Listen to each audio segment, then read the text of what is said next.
სინათლეზეა ყველაფერი. გაიხსენე საბერძნეთი.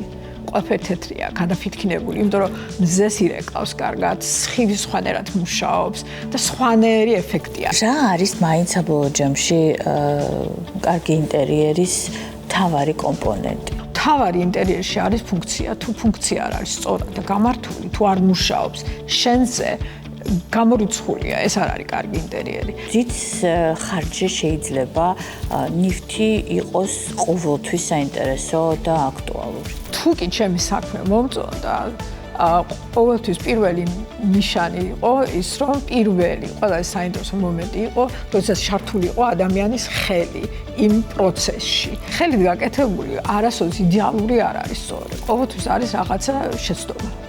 და აი ამ პატარა შეცდომაში ზოგჯერ ყველაზე საინტერესო მომენტები ერთვება და რაღაცნაირად უცებ გაოცების ელემენტები შემოდის.